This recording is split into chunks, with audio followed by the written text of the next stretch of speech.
Good news, yes. Hey, we're sorry, I just realized I hit the live button. Woo, that was fun. Yeah. It's sweltering in Buffalo, I have to say. Is it really? Are you really going to complain about the summer? Get over it.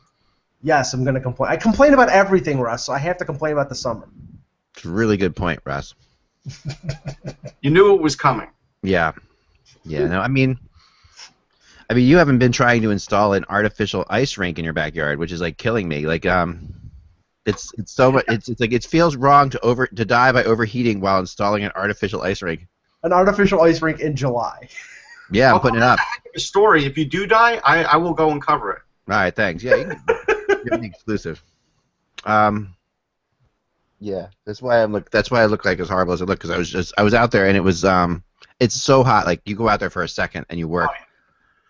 And I'm drilling stuff in, and I'm trying to flatten it out, because like the interesting thing about like a normal ice surface, like I made this normal ice rink, is that you just put a big tarp in, you fill it with water, and when it gets cold, it freezes, and water levels itself naturally. So it's a naturally level thing. So ice rink is level. Now the deck I built underneath the ice rink is about 2 feet in the air. It's 40 feet by 20 feet. I built it by myself. First time I've ever done anything like that. Hugely impressive for me a couple years ago, and. But I didn't make it exactly the most evenly spaced deck. Like the wood on it is a little bit like this, and it goes all over, because it wasn't really a deck. The intention was I was just going to put a tarp over it, fill it with water, and all the slight inaccuracies of it would fill in. It wouldn't matter. Mm-hmm. But now when you lay an artificial ice rink on it, it comes in these big, like tiles that lock together, and it has to be pretty flat. So I got some like subflooring, and I put the subflooring on top of there. On top of the plain old slats you see in a deck, so I put a floor on it essentially to flatten it out, and those things, like each one of those things weighs way more than I want to carry, and I'm carrying them from like my driveway where they were dropped off by Home Depot to my deck, each one by myself. Like I can't get a single person to help me with this. It's like crazy. Where are your kids to help you? I know, and I'm like, it's too heavy for them really, and my wife's like, They're busy. They're doing stuff at camp, and they're what crazy. About her? She's helped me a lot, but there's only so much you can ask for, and it's like at times, and she's not home during the day, which is when I have the most time sometimes. Wait, so I'll ask for you. Help him out. Help your brother out. You don't want to come home to your dad dead on an artificial ice rink. So yeah. So no, it's getting to the point where I put all the floorboards down. I've laid half of the tiles, but I had 20 tiles before. And the new tiles that I got added to this to complete the thing, I think they're a slightly different run or something like that, and the fitting together of them works, but it's like extremely hard. And it's like, they'll never come apart, but it's like it's really, really tricky. So I'm frustrated. Maybe it's because they change temperature in the winter and they grew or something. I don't know, but there's a slight difference with these tiles. It's really frustrating. So I'm about halfway there. So I think by the end of the weekend we'll be skating. If anyone wants to skate in this weather, outside. Yeah, that's the point. Nobody's going to want to skate until it's less than 100. I know. You only can really do it at night. Like I have lights in there. It's pretty cool. But at night it's good. But this is also a big mosquito time of the year. So you're out there like at night, swatting mosquitoes with your hockey stick. Because I went out last night and skated on half of it with my son, and we were having fun. But it was just crazy, like swatting the mosquitoes away. So now I've got to cut the trees back. Everything requires like something else. Everything requires an extra level of work. So yeah, these are not real big problems. I'm very blessed and lucky to be able to do this. So I'm not trying to be like. Yeah, they're first world problems. They're definitely first world problems, but it's just it's funny how I am not like these hands are not the hands of a person who's done a lot of manual labor in their life. Like I have really, I haven't really. So I'm like a lot of gardening, but yeah, same with me. Yeah, so when I start doing lots of carpentry and woodworking. It's fun, but it takes its toll on me. So I sweat to death. So I ran inside. I was about to do the show and realized that I looked horrible. I jumped in the shower, so that's why I kind of look like this. You can tell last summer that my hands and limbs are not ready for manual labor, and never have been, because my landlady wanted me to paint the front porch, the deck. Give you a discount on your rent, and my son is getting married. We're having a reception here, so we want the deck to look nice. So could you paint the deck? And I'm like, sure, no problem. And I swear I felt like I was a quadriplegic at the end of it because my knees, my ankles, my wrists, my elbows. I was just I was covered all over in pain. It was just I definitely am not a painter. I definitely am not meant for manual labor. I hate gardening. I'm meant to live in a condo and screw houses with their front lawns and edging and trimming and mowing. I can't stand it. Yeah, no, I mean, I did this for years. Like as a kid, I'm sure we all did, but as a kid, I cut lawns for like 4 summers in a row, like every day. And I was in the best shape of my life. I wrote music because it was really awesome to write music too, because it was so repetitive. You could write stuff in your head all the time. Well, music was new then.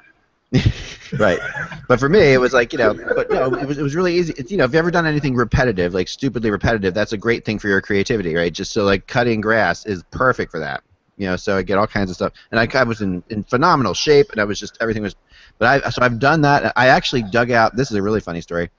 One summer I went to a temp agency, and between like I know when it was. It was Temple University where I went to college my first year. Went on strike, and we didn't have any school, so I took a temp job for a while. And during that time, I dug out the pool of this house in what was called Wilderness Acres in Cherry Hill, New Jersey, and that pool. I realized we were digging out an odd shape. And I'm like, this is why are we, most pools, so we're digging out this pool. And I'm like, why are we doing this? Like, it was like arched over here, and there were 4 things over here. And it turns out we were making it the shape of a Flyers logo. And I'm digging out this pool, and it turns out it was Bobby Clark's house. So I was working, and I didn't even realize this at the time, but it was really funny. So I dug out the Bobby Clark. I told him that a little while ago. Yeah, but now it won't matter because he lives in Flin Flon again. Yeah, no, he moved, but this was when he's he was living in Manitoba again. Yeah. He's part-time in Flin Flon, part-time in Florida. Yeah, this is when he was in New Jersey still, and the GM, I think. But or maybe even a player. I mean, this was a long time ago, guys. He was a player, I think. So anyway, but yeah, so that I haven't done anything like that manually that difficult in a very long time. You've aged a lot this week just doing the broadcast. I just want to let you know that. Yeah, during the broadcast. During the broadcast this week, it's sort of been like Benjamin Button for you. Or has it been like have we just all aged during this introduction that I've given here? Yeah, don't worry. This just gives me more to edit. Thanks. All right, here we go. We're gonna start. By the way, wait. I do want to let you know. Someone let me know yesterday on Twitter that you still got it wrong yesterday, and none of us knew because yesterday was Thursday and you said it was Wednesday. Damn it! I did say it with not a lot of confidence, and that's why you guys all paused for a second. Right. I was thinking it was Wednesday all day yesterday, though. It wasn't just this show. You got the date right. This morning, this woman who comes and tutors my son once a week, right, who's really nice, she comes and she does like some extra cool math type stuff with him during the summers. She shows up and I'm like, what are you doing here? It's Thursday. She's like, no, it's not. It's Friday. Can she tutor you on the calendar? I don't have a calendar. I don't believe in them. Right. Well, obviously. Calendars are made by the man. I'm not into things made by the man. I live by my own rules. I'm a hockey rebel on the run. I think you go by the Jewish calendar, but anyhow. All right. Peter Gabriel. I watched something really cool. I'm going to really fast. I watched this really cool thing because my friend went to see Peter Gabriel. Peter Gabriel and Sting were in San Jose last night. Friends of mine out there went. And so I started searching, and there's this bizarre. Have you ever seen this bizarre YouTube recording of Peter Gabriel's first solo tour where he does The Lamb Lies Down on Broadway? No. It's really cool. Like it's his solo band, but he does just the first song of Lamb Lies Down on Broadway. Definitely check it out on YouTube. Here we go. Ready? Ah, God. Jeez.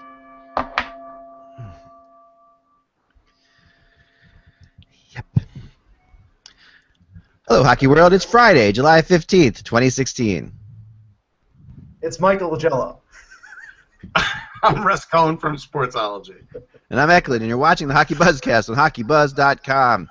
This is the podcast that comes to you every Monday through Friday at this time, and is brought to you by Patreon listeners and people who support the show just like you, who give a little bit here, 5 cents, 25 cents a show, to help keep us going. And later, after this show, we're going to be doing a special show that's going to be way better than this one. That's going to be only for the Patreon. It's going to be just different. But for the Patreon supporters, and if you remember, if you have supported HockeyBuzz in the past at patreon.com/hockey, or you can even do it now and get access to the next show. Patreon.com/hockey. for $5 a month or more, you get access to this special. We're calling it Off the Record show. So you'll get a special link that you can go to. And please, if you contribute, we can buy a calendar for Rack. Right. You can. Well, yeah. I mean, I have a calendar that happens to be on here. You know, my phone is a calendar. I realized that just today. I'm looking at it. Hey, you know, it's just Friday the 15th, right? Right there in front of you. So from now on, I might never screw this up again. All right. So anyway, Patreon.com/hockey. $5 or more, awesome. All kinds of cool prizes if you go more than that. It's not a lot. It's like one cappuccino, but it really does a lot for us. And you have no idea how much. And if you can't subscribe, that's fine. Just keep. You can go $1 or more. You can go 25 cents. You can do whatever you want. Just give something if you can. If you can't do anything, the best thing you can do is tell people to watch the show and subscribe to the show. We really appreciate that too. And if you can send out my prizes, they're out. Russ has sent away some cool prizes. If you can do it, that's great. If you can't, just keep watching until you can, or whatever. Maybe you'll get so knowledgeable from watching this hockey show that you'll get a job in hockey and be able to support our show. You never know; it's possible. That would be counterintuitive. Anyway, all right. So let's start here with there's a lot been going on with Great Britain in the past few weeks. For those of you paying attention at home, it's we talked a lot about Great Britain. We have talked a lot about Great Britain, not necessarily on the show, but. With the Brexit, which seemed like a horrible idea at the time and only felt worse after it happened, is beyond that. We've seen now that Great Britain has not only decided to leave the European Union, but enter the KHL. so here they are. So now, so there's a breaking news story going on right now. The KHL and Great Britain have come to terms to their expansion to the UK. Hearing teams will be based in London. This is from Alvis Kalnick on Twitter. Kaliniss. Alvis Kaliniss, Kaliniss on Twitter. We just mentioned a couple days ago, Brett. Brexit? You calling him Brexit? Brexit Cohen? I was just working on a song with my guitar player Brett yesterday. I'm sorry, Russ. We just mentioned a couple days ago where Great Britain was ranked in the whole scheme of things, in the world hockey, and you mentioned that they were in the 20s, I think, or somewhere in that range. Right. So there are hockey fans in Great Britain, obviously, and a lot of Americans there too, although they may be fleeing as we speak. But there are a lot of people there. So, what are your thoughts on this? What are your thoughts on the KHL going to Great Britain? I mean, they've been playing hockey for a long time. If you remember, Theo Fleury went over there. And I want to say he racked up something like 200 or more penalty minutes in a short amount of time. Nice. So there is a love for hockey there. I don't know how great because I've never been there, but people certainly like it. It's been there long enough that I think they can get at least close to their average crowd, which we said somewhere around 7,000. And so I think, hey, why not? Give it a shot. See what you've got. I mean, it's working for football, but the only thing for football is it's just a couple of games a year. The thing, the grind about hockey is, it's gonna be for more than a couple of games, and so now you have to see if you can get an actual audience. But I think it's a fun challenge. Theo Fleury had 270 minutes with the Belfast Giants of the IHL in his last season. Well, that's a lot of taxation without representation there. Yeah. You've seen Hamilton one too many times, Zach. No, I know. I have. Great Britain did also, actually, if you remember right, I want to say that they won a gold medal in the Olympics for hockey. Yeah, they did. In 1936. Yep. How about that for opponents? Something out of the top of my head and Wikipedia. So that was they won a gold medal then in 1936. This is what's interesting is this comes on the heels of rush of the KHL also making more upward movement about China. So what I think is happening here is with the KHL is it's having issues. KHL is definitely in trouble. Right. They're forcing expansion. So obviously it's like the opposite of what the NHL has done for expansion. Right? The NHL is like we have to be in the best possible shape to expand. The KHL must be in the worst possible shape to expand. I used the example of the USFL. Right. Which is always a fun example to use. Right, but I mean the thing is that they expanded. They shifted to a fall schedule to compete with the NFL. Now that and ultimately was a failure. even though they won the lawsuit. I mean, I think the KHL is sort of being proactive because there's been talk, and I don't know how serious it's been about, the NHL eventually like expanding to Europe. I don't think that there's an appetite for that right now. But this, they're putting a foothold because remember they expanded outside of Russia, they expanded to the Czech Republic, they expanded to the Baltic states. Now they're expanding to China. Now they're putting a footprint in England. I mean, what's next? Germany, France, Sweden. I mean, they've already gone to Finland with Jokerit. So they're establishing a European consortium when it comes to hockey. And that would sort of block off the NHL possibly if they have designs. That's what I think this plan's about. I think you're right onto something, Mike. There, I think you are. And first of all, USFL, go Stars! I was a season ticket holder. Chuck Fusina, all the way. Wasn't Reggie White on that team? Chuck Fusina, yeah. Scott Fitzke, remember these guys? Yep. Kelvin Bryant and Herschel Walker. Remember? I mean, they had some interesting. They had some really interesting players. And for those of you who don't remember, the Stars logo was one of the best in all of sports. It was really awesome. Here it is right there. There you can see. There it is. The Philadelphia Stars. How about that? Yeah, but when you were doing that, I was in Houston, and so I was watching the Houston Gamblers. Yeah. And the Baltimore Breakers, one of the best uniforms of all time. Or the Boston Breakers they were. The Boston Breakers, right?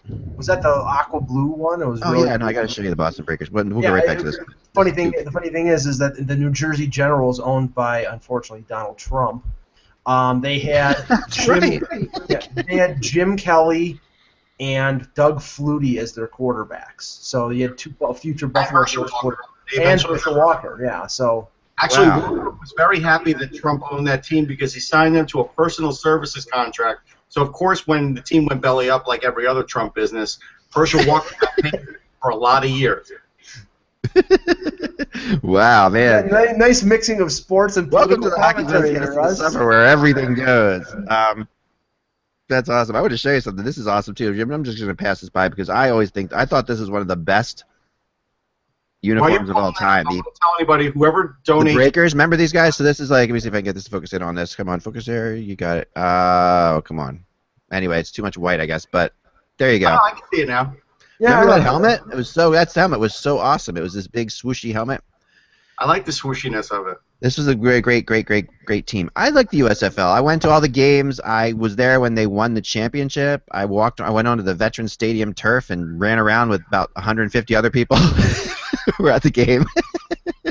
That's awesome.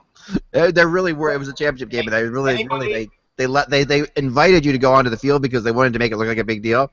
Right. So we're like, okay, instead of just people like jumping over the field like normally would happen, they were like, come on, here's a way, come right here. So I walked on the field. It was the first time in my life I was ever on AstroTurf. I thought that was the coolest thing in the world. There's the big difference between the NFL and the USFL. The USFL, they invite you on the field. The NFL, if you go on the field, you get arrested. Or you get a clothesline. Right. There you go. So this is so getting back to. Hold on. Nice. So if anybody donates $10. Not only will you get the show after, you'll get a Martin Jones rookie card. Martin Jones rookie card, not bad, guys, not bad. Martin Jones is a big time. Going up in value. This time going in value. If you dedicate $1,000 to the show, okay, I will give you the mallet and the bell that starts the show. I'll send it to you for $1,000. I will send you the mallet and the bell. And if you donate over $25, I will give you this priceless Connor McDavid Team Canada card. Nice. And a 1 month promise not to do sound effects. Oh, you can't make those kind of promises. Anyway, yeah, no, that's good. So moving on to others. No, I want to finishing this thought for a second. You know what this does remind me of a little bit? It reminds me of the WHL years ago, right? When the KHL is looking to see what the NHL would do next, and they're trying to do it ahead of them. Yes. And by doing that, perhaps the KHL is somehow getting into a concept of maybe the NHL buying them. Does anybody think that, or merging with them? That was the thought I had the other day. Like, I don't think that the NHL is going to do that because the NHL has shown how they're not even going to go to Quebec yet. They're really that conservative, but if they kind of are setting themselves up to making themselves more of a not Russia but whole Europe thing. And Eurasia even, so maybe they're looking to try to create some kind of if maybe the KHL sells the English teams or whatever to the NHL. Maybe that's what they're thinking in their heads. Well, I mean, okay, and this is just it's the Continental Hockey League. You know what I'm saying? It's not the Russian Hockey League. Right. It's the Continental Hockey League. So they're truly trying to be continental here by moving into the Czech Republic, moving into Finland, now moving into England. I'm sure you'll probably have a team eventually in Berlin or maybe Warsaw, Poland, or Vienna, Austria. I mean, or Switzerland. You could they could expand and have one team in each country, and that would I mean, because there are franchises we know that they reduced in size by 4 teams in Russia. Right. And I think one was in Slovakia. So there is sort of a shifting around of these teams. And well, if you remember the WHL when it came into the NHL, right? There were like 16 teams in WHL, but only 4 of them came into the NHL. Right. Hartford, Quebec. I don't think the KHL is going to do a lot of business with the NHL. Even at the very end, I don't think it's going to happen. I just think they are trying to prove a point that, hey, we can do this here. I think they're just trying to stay a step ahead. And I think go ahead. And this is not good news for the NHL in another respect. More KHL teams means more players locked up on KHL contracts. The NHL has to respect the KHL contracts. They have, it's not a legal agreement, but it's an agreement in principle that, like a guy like Nikita Zaitsev, the Leafs may have wanted to sign him last year. He had a year left in his KHL contract. NHL teams are respecting the KHL deals, or they have to buy out the contract. So more pro contracts for the KHL means less choice for NHL teams in terms of players that they can bring over. Wow, I like it. I like that idea. There's possible. I mean, these are interesting concepts. I think we'll see something. I wouldn't be shocked to see something though down the line with them. I mean, even though I know the NHL doesn't want to completely merge with the KHL, the NHL is keeping a good eye on this. They're keeping a good eye on how this is going. They're keeping a good eye on China. They're keeping a good eye on England. So yeah, there's something. Now here's something that's interesting. I want to throw this up to you guys. Apparently Johnny Gaudreau is a Pokemon Go fan. All right, so. Oh Jesus. Okay, so here we go. So he this is Kevin Hayes' Twitter, and it has he tweets out "Get a life" at Johnny Gaudreau, and this is basically a text message between the two of them now. I get, and what's funny about this to me is even the conversation before the Pokemon thing, which is like, okay, so Gaudreau probably said, "What are you doing?" And Kevin Hayes says, "I'm driving to place now." And it's like, nice, let's meet for lunch. And then Johnny Gaudreau saying, "Okay," and been catching Pokemons all morning, walking around campus and stuff for 3 hours. Yeah, so there you have it. I thought that was pretty hilarious. Well, I sent a video to Russ in Buffalo. There is a rather famous cemetery in the middle of town called Forest Lawn, where a U.S. president's buried there, and the people who oversee the cemetery have basically told anybody looking for Pokemons to not come in the cemetery because they're walking all over grave sites. It's a place to be respected. I mean, I have no problem with having fun. I have no problem with exploring, getting some exercise. But this is getting. I mean, okay, I'm Statler and Waldorf. Thank you very much. But this is getting ridiculous. No, I mean that part of it, the idiocy part, is bad, and it's funny because I'm hearing all different things. Well, it's the parents' fault. Well, it's the this fault. And it's like, wait a minute. If the kid is outside, the kid does have to take some responsibility for themselves, and then the parents for the kid. And it's not like he's a Harvard graduate or anything. But no, I don't mean Johnny or anybody like that. But I just mean if you're going to walk on a gravesite to get to a Pokemon, then either. Oh yeah, I mean you got to have some kind of common sense. I know, I agree completely. That's a mess. I mean, it is really a mess. I totally agree. I mean, there's certain things that are. I mean, my son though and my wife have been walking like miles and miles a day, which is really cool. I think that kind of stuff is amazing. Yeah. While I've been dying in the backyard trying to put a rink in, they're out there gallivanting around trying to catch Charmander. That's very sad for you. It is very sad for me, but I appreciate that. Here's something I wanted to do, and someone suggested this. I like this idea for the Hockey Buzzcast for the next 99 shows. All right, so we're going to do this at the end of the show today. We're going to do it, and I just want to throw it against you guys, and we can try it. And if you guys don't like it, we don't have to do it. But my idea is this, and I was going to bring it up at our annual Hockey Buzzcast meeting that we're going to have on Monday. But I'm going to bring it up now first. Is it the NHL expansion simulator? No, it's not. It's greatest. It's called the GOAT, okay? Greatest of all time, which stands for greatest of all time, right? But my thing is to do this by number, starting with the number 1 and going up to 99, and just doing it every show and having each of us propose who they think would be who the best number 1 is of all time. Okay. So, and this way we can just go from at the end of each show we can do something like this. It'll be kind of fun, I think. That's a fun way of doing it, and we'll come up with our all-time team of the best numbers of all time. So. Okay. We'll start this on Monday, and if any and all that, we won't have to do it today. But just so if you're out there and you have anything you'd like to vote on, this is another way you can kind of communicate with us. Go to HockeyBuzz, go to this blog, or you can go to the blog below. You can comment there, or you can email me at eklund@hockeybuzz.com and put the number 1 as your subject. All right, and give me your greatest number 1 of all time, or another number if you want to. But we're going to start with number 1, and then next week we'll obviously do number 1s through 5.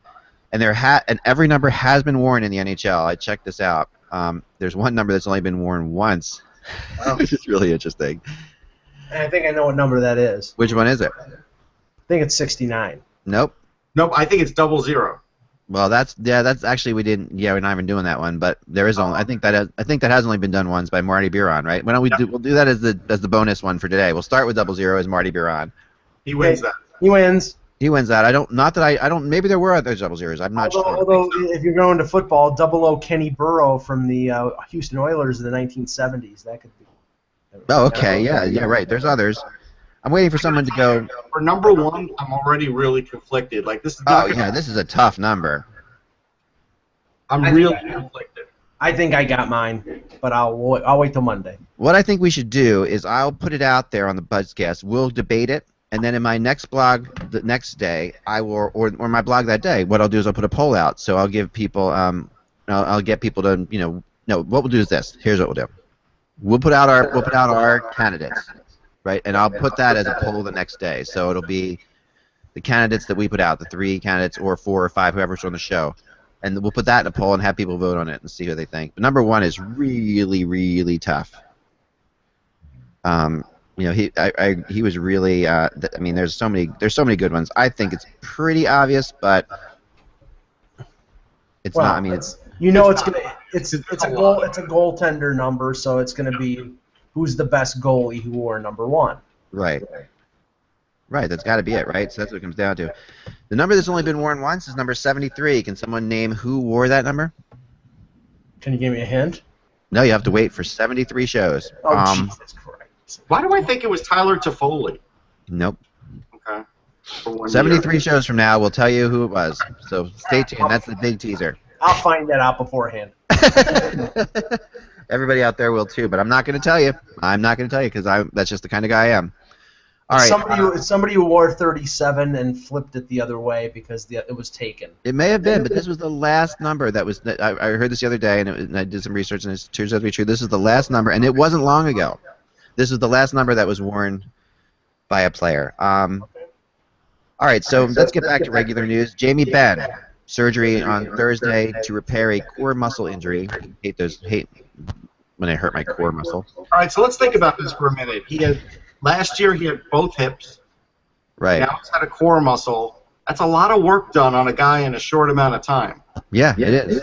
It is, and this recovery time is 6 weeks. And Jamie Benn doesn't exactly play soft hockey. He's out there. He's throwing his weight around. He's no Phil Kessel. He's not like a 10-hit guy. So he's out there, throwing things around. And his recovery time is 6 weeks, which does put him right up against the World Cup of Hockey. Yeah.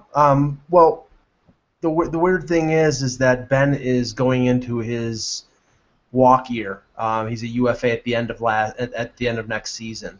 And that's something that, he may want to get this situation cleared up and be 100% because he wants to put up big numbers so he can, get a big contract. Now, you would think that a player is as important as Benn, that Dallas would want to lock him up, because him and Sagan, I mean, that's a duo. That's a very solid duo. That's the center of that team.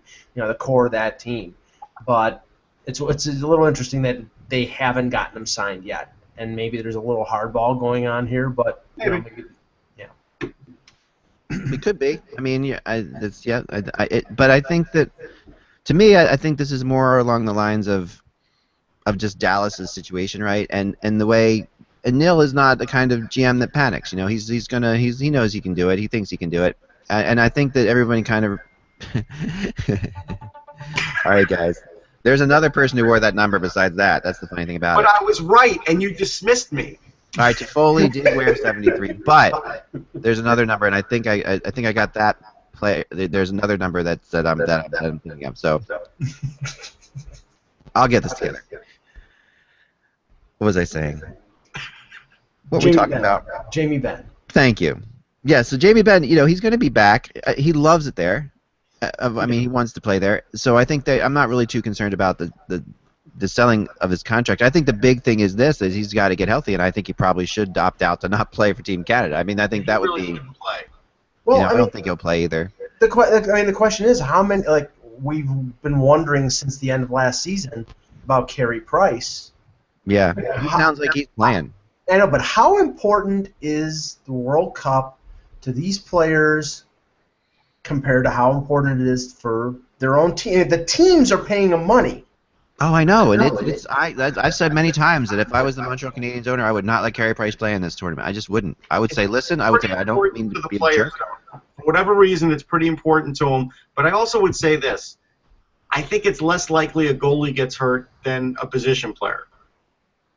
Yeah. Yeah, but we're talking about a knee, so it doesn't. We're not talking about collisions. We're talking about him making a right. We're talking about speed too. Like, this is going to be a very fast tournament. This is going to be like the speed of this for goalies like Carey Price.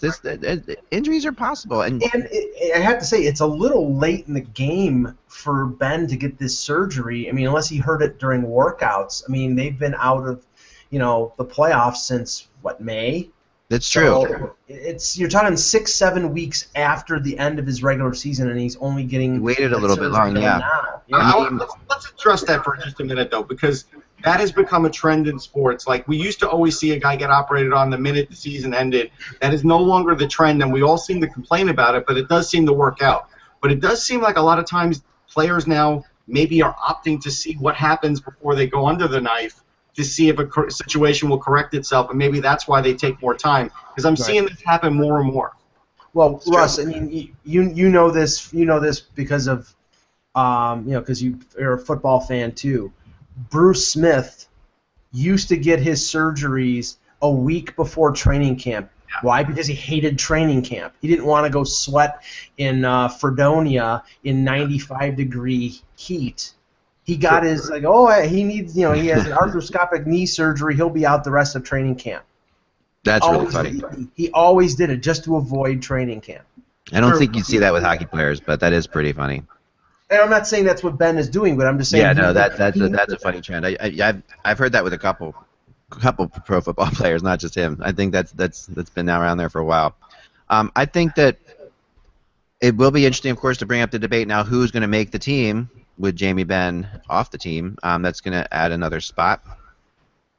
So I think, but it does sound like Carey Price is going to play. I don't, but there's a bigger elephant in the room. The bigger elephant in the room is the Team USA one, because Ryan Callahan most likely will not be able to play. Yep. Yes. And it does still seem like Phil Kessel is not in the running. No. And Phil Kessel isn't in the running. Nope. At this point. I would be shocked if Phil Kessel is chosen, because the one reason why he was not chosen in the first place is still present, and that's John Tortorella. No, I would be shocked. I'm going to go out there. We will have a little gamble on this that Phil Kessel will be chosen. I talked to somebody about this. I think it will happen, but should be. But I mean, I agree. If it doesn't happen, then Tortorella has way too much power. He should be, but and if whoever you talked to said that that's the case, okay. But here's the question. Phil Kessel's going to get asked, but at this point, what does he say to them? Like, that's the other thing. If I'm Phil Kessel, I'm not like jumping around hoops to them to make this happen, because He's got some fishing. He's got fishing to do. Right. I mean, he'd be perfectly within his right to say, sorry guys, but I made other plans because you didn't invite me to this. Yeah. So that would be interesting if he did that. How the response would be about that. Well, he probably would not be chosen for another USA Hockey situation down the road. I mean, if there's True. This from David Booth, and in a related topic. Is it bad that I still have nightmares about torts? David Booth tweeted out. Thought this was hilarious. Was that when he was in Vancouver, I guess? No, this was just I just tweeted out yesterday. He tweeted when this he played in Vancouver, though. I mean, yeah. Yeah. It's pretty funny. It's pretty funny. No, David Booth is a really good guy, and actually, it's a shame that David Booth had so many injuries because he was when I went. I still swear to this that when I went to see the team practice before they went to Vancouver, the Team USA, he was the best sniper on Team USA in those practices. He literally had he just was the most natural goal scorer. Always got hurt, and he was a hard worker. I remember seeing him after some Flyers games, and he'd be working out for like 15, 20 minutes after a game, and sometimes you couldn't even interview him because he was working out. So it was never because he didn't want to try and stay in shape. He just had unlucky injuries because he had a ton of talent. And then when he came back with Toronto a couple years ago, he really didn't do anything until after the trade deadline, and then scored a few goals, and people thought they might bring him back. And I don't know if he got a bite with anybody after that. So. No, I don't think he did. It's a shame because he did have great hands. He was a great scorer. The hotline. Can anybody name who was on the hotline and what team it was on? Do you remember? The hotline. The hotline.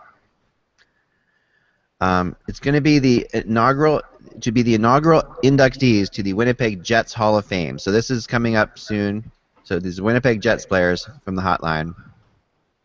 See, now, I don't know. Was that Hole, Nielsen, and Hedberg? I mean, there you go. Hole, Nielsen, and Hedberg. Yep. I don't remember that nickname for him, but okay. Hot. I guess I don't know how they got hot out of that. Yeah, either. That's why I'm trying to figure it out. That's what it was called, the hotline, and so I guess it's kind of cool the Jets are doing this. What's kind of neat about this is that the Jets, obviously the franchise itself, that should be doing this is in Arizona, right? So this Winnipeg Jets kind of continuing the Winnipeg Jets tradition. Which I think is good that they're doing that. A lot of people were curious whether or not they would do that. Like I just saw a picture on social media the other day because Ulf Nielsen does a lot on social media, and him and Hull were eating lunch together. Those guys stay in touch. That line is that tight even to this day. It's an amazing thing. Yeah, I mean, remember Hedberg and Nielsen were just astonishingly good. I mean, they were shockingly good. Yeah, Nielsen just, his injuries would kill him. I mean, and not talking about the Potvin one, just talking about in general, he just had too many injuries, but he was so talented. Right. No, he was ridiculous. Was that the origination of the Potvin sucks chant? Yep. Okay. That's and he doesn't blame him. Nielsen doesn't blame Potvin. Now, this bothered me here. I want to show you this. The Rangers put out this tweet yesterday. And I'm usually not a problem with the Rangers, but in general. But this was something. They put out this as their 90th anniversary patch is being sewn on, and this is how they put it on there. As you can see it, it's the slow reveal. Okay. It's pretty good. Actually, I'm not gonna hold it against them because you know what happened here when I loaded this up first, I just saw the first part of it like this, and I didn't know it was a movie. So I'm sorry. I thought they were just doing a teaser hidden thing. Not bad. The only thing I would say is, how many anniversary patches? What do you mean, how many anniversary patches? I mean, they just do too many. They've had too many. Oh, yeah, you're saying that 90 is not like a year you should celebrate. 75th anniversary, 80th anniversary, right. 90th. It's like, geez, okay. What's strange is that this is a really weird year to do it in a way because of the fact that there's all these 50th anniversaries happening and the 100th anniversary in Toronto. So yeah, I kind of agree. There's 7 other teams celebrating either 50th or 100th. Yeah. So maybe they should. And not maybe the best year to do it. And the thing is, Zach, it's like, I mean, after this centennial celebration for the Leafs and the 100th anniversary and recognition, there's not going to be another one of these for probably 25 years. They're not going to celebrate the 105th anniversary or the 110th anniversary. I mean, maybe they'll mention it in press statements, but I don't think there's going to be like patches on their shoulders. So here's something that's fun to do, and I know we were going to talk hockey movies today, but I think we could do that. We have to do it. No, we have to do it. All right, we're going to do it. Okay, we'll do this at a different time. Then go ahead. Let's talk hockey movies. Then I'm all for it. I got mine. So go ahead, Russ. You start. All right, I'm going to go with a weird one because it's not necessarily my favorite, but it had something in it that was very great, and it was the movie called Face Off. It's a Canadian one. It was made over 40-something years ago, and last year or the year before, a friend of mine put it back out in DVD, and it's like literally got bad 70s background music, but you do see some things that are pretty cool. You see a young Bobby Orr, well, not a young one, but you see, Bobby Orr in there that's in the middle of his career. Derek Sanderson, Jacques Plante. You do see the Leafs coach, John Vernon. John Vernon, the actor. The actor. You mean Dean Warmer? Dean Warmer from Animal House. The Leafs coach, yes, thank you. Wow. Okay. Well, he's a Canadian actor, so there you go. Bobby Hull was in there. But the best part of this movie was they had an SCTV parody of this movie, and that was included. And so, really? Yeah, you see John Candy playing for the Toronto Bay Leaves. How about the trailer? I got the trailer. You want to watch the trailer? Here we go. Ready? Yeah. Dave Thomas. The Toronto Bay Leaves. I like that. It's a good one. Here we go. Here's the trailer for Face Off, the movie, coming up now. Here we go. Hopefully no commercials. Really.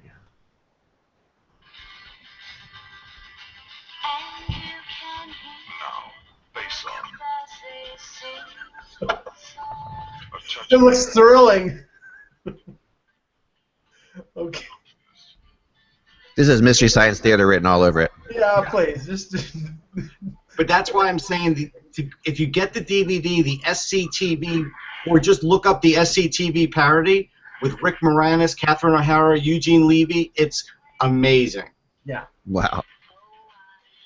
Well, SCTV did a lot of like Maple Leaf humor. I think it was John Candy who did. He dressed up as Harold Ballard a couple times. So. Yeah, you can shut this off now. Eugene Levy actually in the parody sings "Oh Canada." No way. Hold on. All right, I'm gonna find that. Well, okay. This is awesome. I'm telling you, this is really to me, this was the gold. This was the gold. Okay, yeah. No, that's a good one. All right, so we'll start with that one. I'll try the parody as we're going here, but that's something. Wow. Well, okay, because I wasn't sure what the structure of what we're going to do best or worst, but I shared this one with Russ the one time, and I think there are movies about hockey, and there are movies that have hockey as part of the movie, and this movie is a really bad schmaltzy romantic drama called Ice Castles, with I think she's a former Olympic skater named Lynn Holly Johnson. Yeah, nice.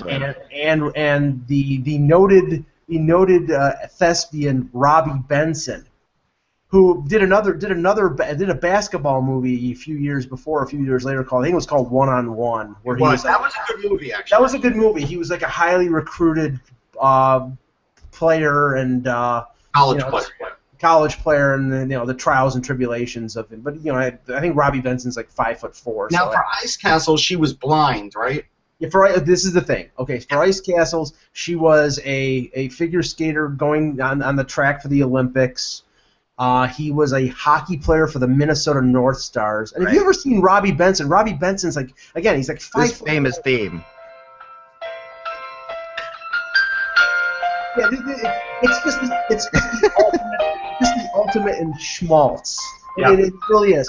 And the thing is, she has an accident where she falls into like a table or something like that and hits her head. And she.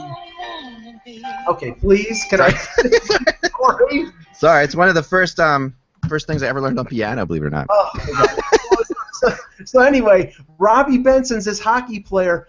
And I mean, there's no league in the world that Robbie Benson is going to play. And they're saying he's playing in the NHL. And then he quits to help his blind ex-girlfriend make her Olympic comeback blind. Do you think Robbie Benson did the skating scenes? That's the question.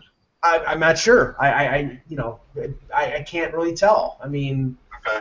Well, because remember I told us about that movie Idol of the Crowds where John Wayne did it, and clearly he didn't do any of the skating scenes. He basically put on skates and would take like 3 steps, and they would do a cut scene, and they would never ever really show him trying to skate. Right.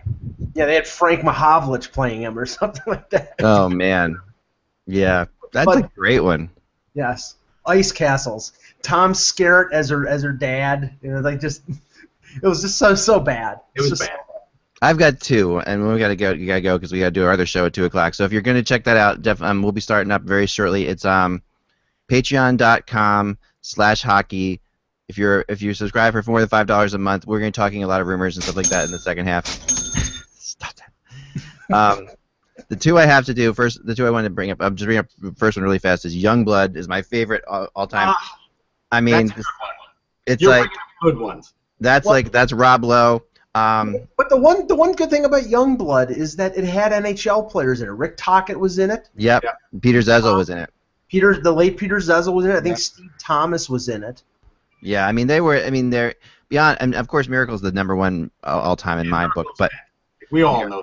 Miracle's fantastic. But Youngblood was great. And the other thing I really have to watch out. Patrick Swayze was the enforcer, right? Yes, Patrick Swayze was the enforcer. No, he was more of the veteran guy. I mean, right, he was like an enforcer too. He was. He was like an enforcer. The great scene in there, where she says it's just a game to the girlfriend says it's just a game. Cynthia Gibb. Cynthia Gibb was remembers beautiful in that movie. She's beautiful in that movie. Hey, she still looks good. She's on Facebook. Okay, there you go. So go ahead. She says that to him, and he's like, "What do you mean it's just a game?" That's become a running gag in my house for the last 20 years. Like, I mean, with my wife and I, since we started dating, it was one of the first movies I showed her when we started dating. This whole just a game. So whenever I get upset about a hockey game or anything like that, or talk about a hockey game, she would go, "It's just a game." And everybody knows the trivia who the goaltender was on the Youngblood team. I don't remember. I don't know it. Keanu Reeves. Man. The other thing is this, and then we got to go. Look up the Kids in the Hall hockey game pickup. All right, just Google this hockey game pickup. The Kids in the Hall. This is the. You're not going to take me to a Leafs game, are you? That's where that line comes from. Yeah. And it's amazing. Sorry, the best hockey movie is and will always be Slapshot. Of course. Yeah, I mean Slapshot. I think Miracle's up there. Miracle is up there. I mean, they're definitely in a different genre. The funny thing I'll say about Slapshot is I saw it when it first came out, and I remember my dad was like, "Why are you going to go see this? There's no way Paul Newman's going to be good in this." and really, there was no buzz for this movie. Zero buzz. Mystic Alaska, that's another one. No, Mystery Alaska. The only thing Mystery Alaska proved was that the Rangers will always lose in a big game. Remember, without the buzz, it's just hockey. Awesome stuff. We'll see you guys on Monday. Talk to you soon. See you in the next show if you're at patreon.com/hockey.